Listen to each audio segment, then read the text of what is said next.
Shy, ang dami mong medals ha. Ano to? Beauty and brains po ang topic. Ano yung pinaka-unforgettable na meron kang nakakuha award sa buhay mo? Simula po elementary, achiever na po ako. Then, nung high school po, graduate po ako ng valedictorian. At ngayon po, simula po first year hanggang third year, ano po ako, President's Lister and running for cum laude. Wow.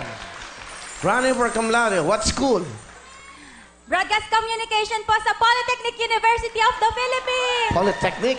And then, ano ba trabaho ng nanay mo? Nanay ko po, popcorn vendor po. And tatay ko po, electrician po. Bali ang nanay mo, tawagin mo, K-popcorn. K-popcorn. Di ba? Para maganda. Para maganda yun. Nagtutulak, K-popcorn, mami. Di ba? Ang padre mo isang electrician. Ilang kayo magkakapatid? Tatlo po, ako po yung panganay. Yung pangalawa po, senior high na, grade 12. And yung bunso po namin, grade 7. Nakakatawa, ano, pag meron kang cum laude kausap. How old are you, Chay? 19, Will! 19. May boyfriend? Meron, Will. 4 na taon nang may karagdagang inspirasyon. Pag-graduate mo, anong plano mo?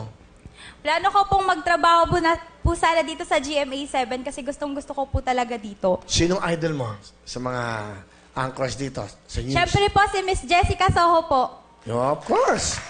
State of the Nation. Marami dito. Miss Mel Chanco, Vicky Morales, Cara David. Ang dami pa eh. Sino-sino pa nga, mga galing, magagaling dito.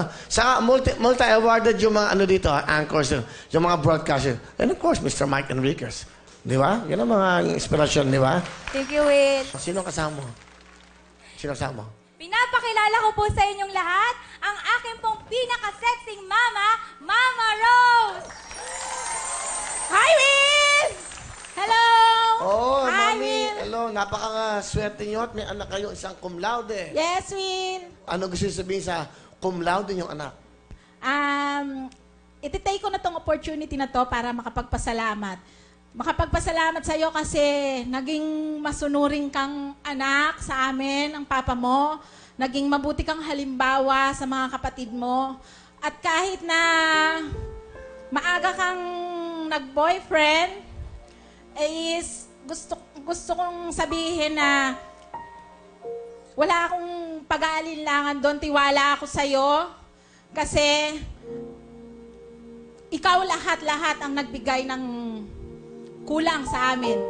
Kasi siya po lang parang nagpuno ng lahat ng hindi namin narating sa buhay ng papa niya. Kaya, nak, congrats, mahal na mahal kita.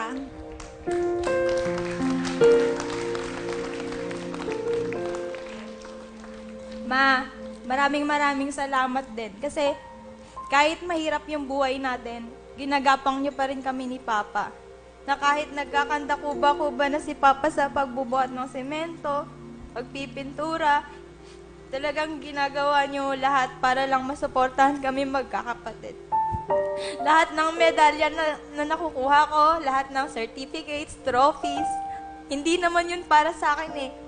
Ginagawa ko yung para sa inyo kasi gusto ko maging proud kayo sa akin. Kasi kung proud kayo sa akin, mas proud ako na meron akong magulang na katulad nyo. Mahal na mahal ko kayo ni Papa, Ma. Ang ganda na sinabi ng nanay mo, ikaw ang nagpuno ng mga kulang sa buhay nila. Yung mga pangarap nila, ikaw. Mag-ingat ka, tama siya. Walang alinlangan. Ingatan mo sarili mo. Thank you so much, mami. Ang bait ng mami mo.